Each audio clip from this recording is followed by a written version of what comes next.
Aduh, Mbak Rini, cantik bener hari ini. Mau berangkat kerja ya? Tapi kok wajahnya ditekuk gitu toh? Itu loh, hidungnya jangan ditutup. Nanti oksigennya gak masuk. Malah pingsan nanti di jalan.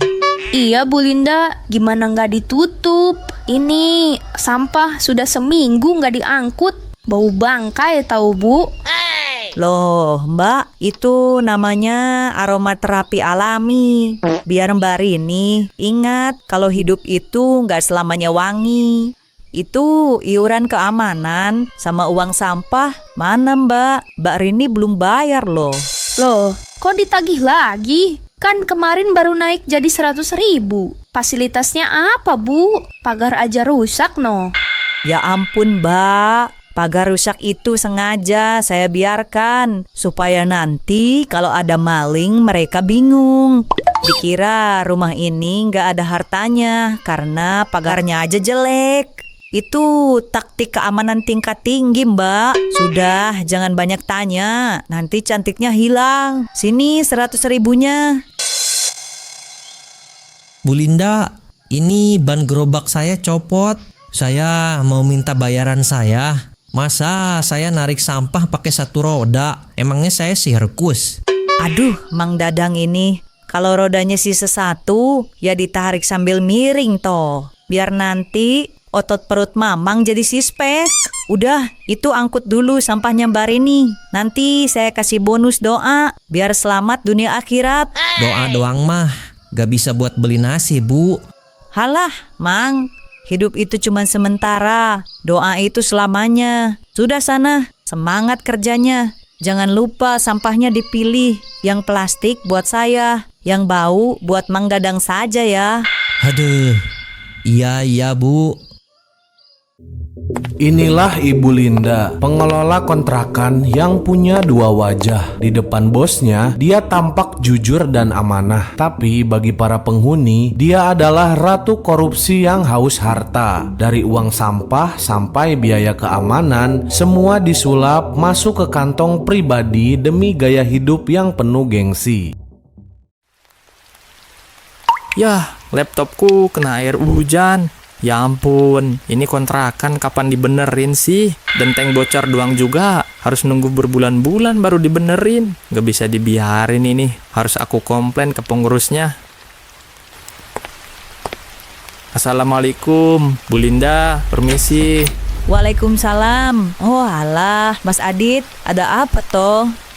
Bu Linda, mohon maaf. Saya sudah 3 kali lapor soal atap kamar saya. Barusan laptop saya kena air, Bu, gara-gara gentengnya bocor. Aduh, Mas Adit, sabar ya. Tukang langganan saya itu lagi pulang kampung. Anaknya kawinan. Masa saya yang harus naik ke atap sendiri? Nanti kalau saya jatuh, siapa yang mau urus kontrakan ini? Tapi Bu, kemarin pas saya ke Jakarta, gak sengaja saya ketemu sama yang punya kontrakan. Beliau bilang uang perbaikan kontrakan sudah ditransfer ke Ibu. Kok Ibu bilangnya uangnya belum ada? Loh, Mas Adit ini kok sok tahu? Uang dari yang punya kontrakan itu memang sudah ada. Tapi ya itu, harga genteng sekarang gila-gilaan Mas. Uangnya belum cukup kalau buat ganti semua. Mas Adit sabar toh, nunggu iuran sampah bulan depan terkumpul, baru saya tambahkan. Gak nyambung Bu, uang sampah ya buat sampah, uang perbaikan ya uang perbaikan. Ibu, saya lihat-lihat beli baju baru terus itu. Tapi genteng kontrakan gak pernah dibenerin. Jangan sampai saya lapor ya Bu, ke yang punya kontrakan. Loh, Mas Adit ini jangan lancang ya.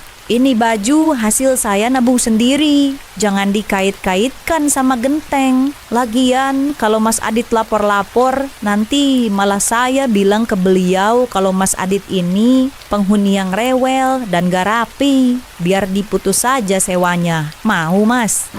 Astagfirullah, kok bisa ya orang kaya Bu Linda dipercaya sama yang punya kontrakan?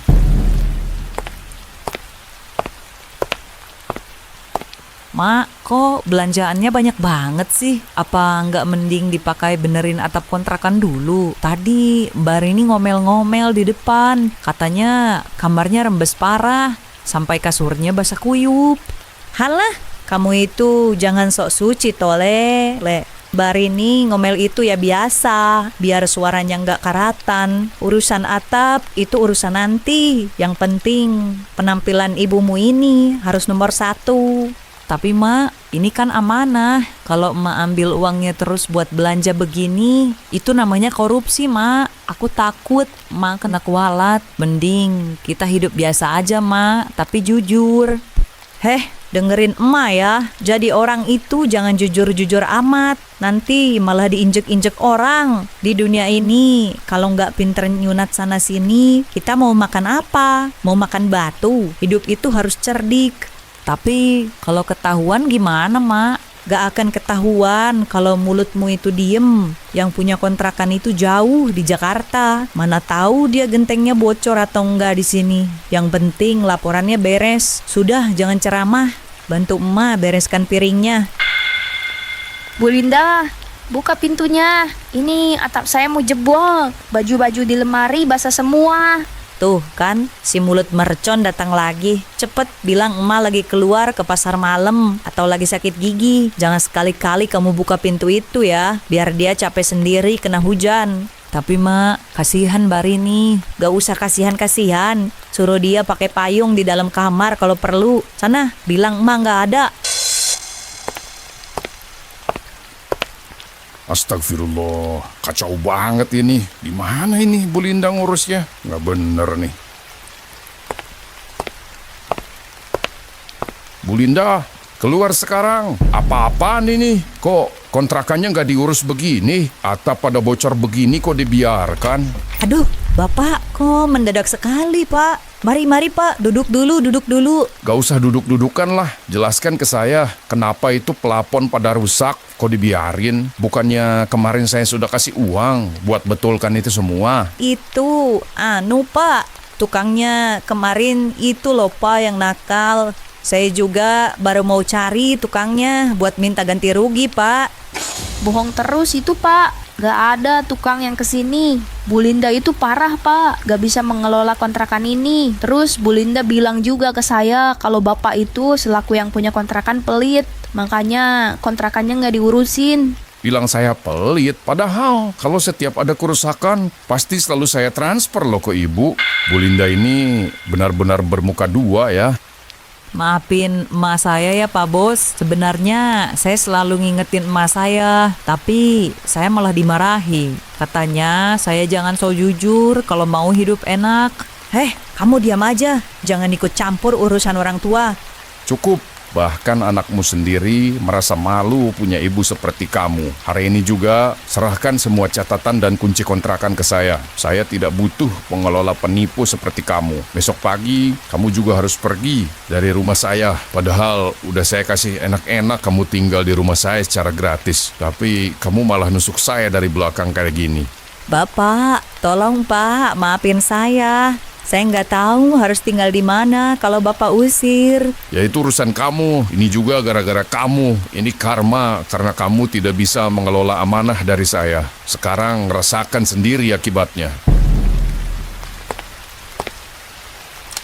Mak, ayo cepetan. Kita keluar aja dulu. Bahaya, Mak. Sabar toh. Ini emas emak masih banyak yang belum masuk. Kamu itu bantu angkut koper ini aja nih. Jangan cuma teriak-teriak. Ini harta kita satu-satunya. Mak, nyawa lebih penting, Mak. Cepetan. Dengar itu atapnya sudah bunyi kretek-kretek terus. Kamu ini bawel banget.